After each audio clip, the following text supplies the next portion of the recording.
Assalamualaikum warahmatullahi wabarakatuh. Selamat pagi, selamat siang, ataupun selamat malam teman-teman. Pada kesempatan ini saya akan membahas tentang Data Manipulation Language atau DML. Nah, dalam SQL, perintah-perintah itu dibagi menjadi beberapa kelompok utama, yaitu DDL, DML, dan DCL. DCL dan TCL. DDL itu Data Definition Language, membuat dan mengatur struktur database. DML, Data Manipulation Language, untuk mengelola isi data dalam tabel. DCL dan TCL itu hak akses dan transaksi. Nah, fokus saya kali ini akan membahas apa itu Data Manipulation Language atau DML. Secara sederhananya, DML adalah kumpulan perintah SQL yang digunakan untuk menambahkan, membaca, mengubah, dan menghapus data dalam sebuah tabel. Nah, DML itu memiliki peran yang sangat penting dalam sistem informasi. Jika DDL membuat tabelnya, maka DML yang mengisi dan mengelola datanya. Ada 4 perintah utama nih dalam DML. Pertama, insert untuk menambah data, select untuk menampilkan data, update mengubah data, dan delete untuk menghapus data. Oke, keempat perintah ini itu inti dari pengolahan database. Jadi di PHP MyAdmin itu ada tombol, di SQL-nya ada tombol insert, select, update, dan delete. Nanti saya kasih gambarannya, langsung share itunya ya. Nah, untuk mempermudah pemahaman, saya akan menggunakan contoh sistem pendataan wajib pajak. Nanti pakai database, saya buat database dummy sistem underscore pajak. Database-nya namanya sistem underscore pajak. Sudah saya buat. Nah, tabel yang digunakan itu bernama wajib underscore pajak ya. Dengan beberapa atribut NPWP, nama, alamat, email, dan tanggal daftar. Nah, setiap wajib pajak itu kan memiliki NPWP yang unik. Maka NPWP itu saya jadikan sebagai primary key. Asik. Nah, kita langsung ke pembuatan tabel terlebih dahulu ya. Dalam database-nya. Oke, share screen langsung aja. Oke, ini tampilan PHP MyAdmin localhost. Ini database sistem pajak. Kita buka tab SQL. Nah, create table wajib pajak varchar 15. Varchar 15. Oke. Nah, NPWP gunakan varchar 15 karena terdiri dari 15 digit angka tanpa tanda baca. Primary key itu artinya nilai NPWP harus unik dan tidak boleh ada yang sama. Pastinya dong. Nah, nama itu tidak boleh kosong karena diberi not null. Tanggal daftar menggunakan tipe date agar bisa diolah sebagai data tanggal. Oke, varchar udah bismillah. Nah, sudah terbentuk tabel ini, tabel wajib pajak. Oke, baik. Sudah terbentuk. Nah, sekarang kita ke insert. Insert into wajib underscore pajak. Itu artinya kita menambahkan data dalam ke tabel wajib underscore pajak. Nah, langsung aja kita eksekusi. HP MyAdmin. Oh ya teman-teman, untuk DDL ya, DML, insert, update, delete, ini ada di sini ya. Insert, update, delete. Jadi lebih gampang sebenarnya. Insert. Nah, ini wajib pajak, tabelnya, kolom NPWP, nama, alamat, email, tanggal daftar, filenya mau diisi apa nih? Oke. Nah, bentar. Ini rumusnya, filenya value NPWP, value 2 itu untuk nama, value 3 untuk email, tanggal daftar, dan seterusnya. Nah, kita eksekusi yang ini aja. Ke ini semua lupa. Ini bukan Workbench. Kita delete aja yang ini. Langsung. Ya, udah terbentuk tabel NPWP sekian, nama Andi Saputra, alamat Jakarta Timur, emailnya andi@email.com, tanggal 10 Januari 2010. Oke, kita lanjut ke namanya Select. Select itu nanti yang paling gampang itu select bintang from nama tabel, titik koma, itu paling simple kayak gitu. Itu untuk bintang itu untuk menampilkan data semua kolom data yang ada di tabel wajib pajak. Misal select bintang from wajib underscore pajak titik koma, itu menampilkan data-data semua.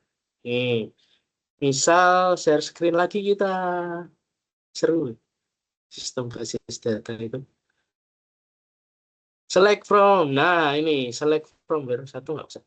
Select bintang from wajib pajak, ini semuanya nih. Jadi semua data ya muncul. Karena saya baru masukin satu data, jadi yang muncul cuma si Andi Saputra. Mas Andi Saputra, mohon subscribe.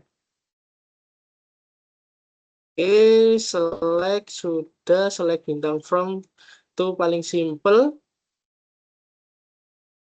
Nah, misalnya nih, mau dong ditampilin nama dan NPWP dan nama yang terdaftar di Jakarta Timur, Mas. Gampang. SQL.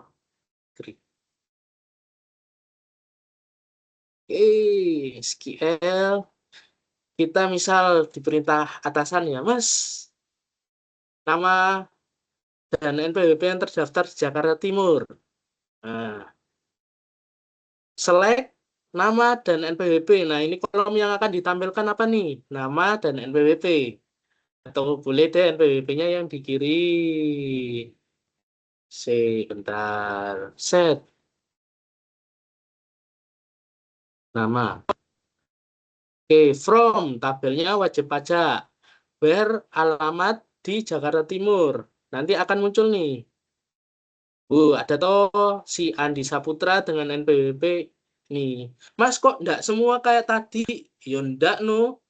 Karena cuma select kolomnya cuma yang mau ditampilkan NPWP dan nama toh. Itu. Oke?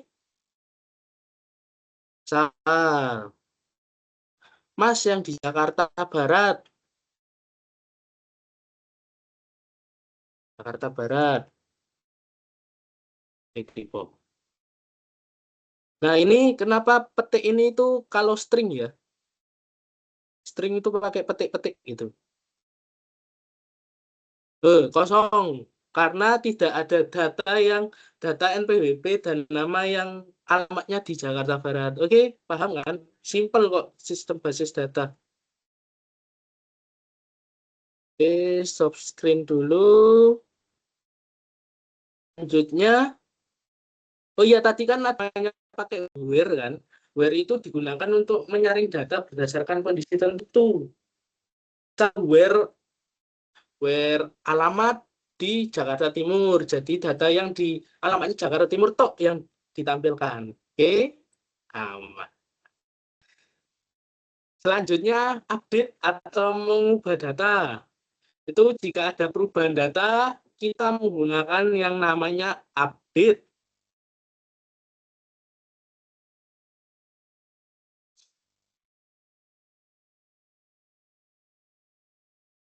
Oke, kita share screen dulu.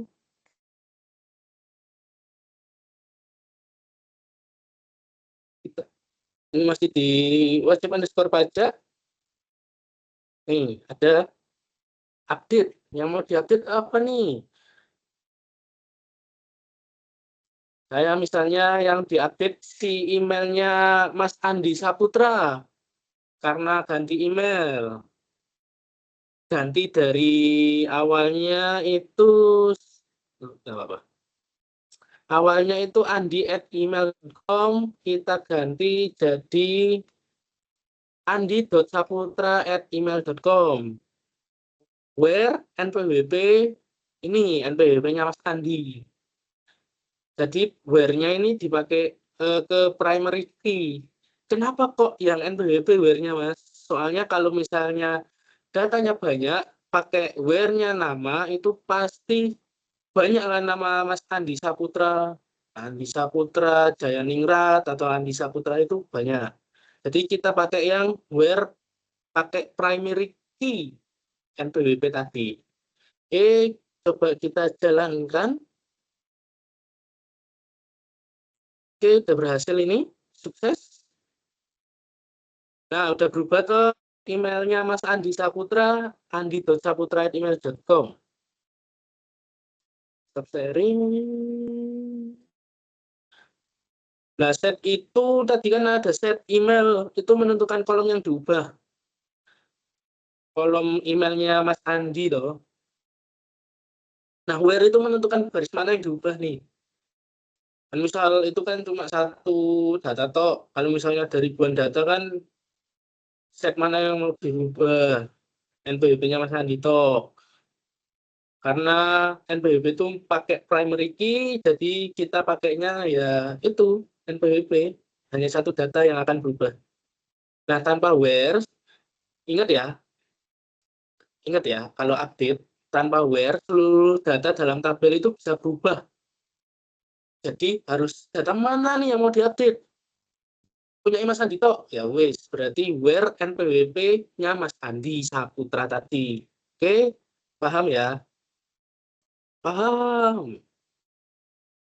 Nah, sekarang delete data, menghapus data. Nah, ini agak tricky sama kayak update tadi.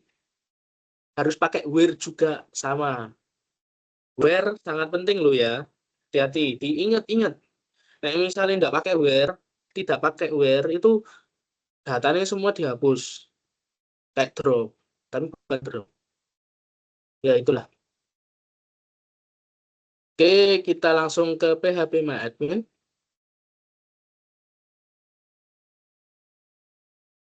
Sekian. Nah, delete from. Nama tabelnya wajib underscore pajak, di mana NPWP-nya Mas Andi Saputra kita delete. Ternyata Mas udah ganti warga negara. Misal. Ya, dihapus NPWP-nya. Set. Do you really want to execute delete? Nah, ini ada di localhost phpMyAdmin ini ada peringatan. Bener nggak mau delete? Ini data. Ya, oke. Udah ke delete, one row deleted.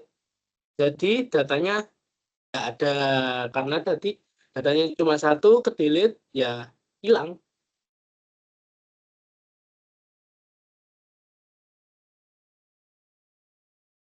Nah, sekarang ke kesimpulan. Jadi DML itu bagian SQL yang digunakan untuk mengelola data dalam tabel. Nah, perintah utamanya itu insert, select, update, delete yang tadi ya. Oke. Nah, DML ini memungkinkan sistem untuk menyimpan, menampilkan, memperbarui, dan menghapus data sesuai kebutuhan kita. Tanpa DML, database tidak dapat berfungsi secara maksimal dalam sistem informasi. Oke, sekian. Wassalamualaikum warahmatullahi wabarakatuh.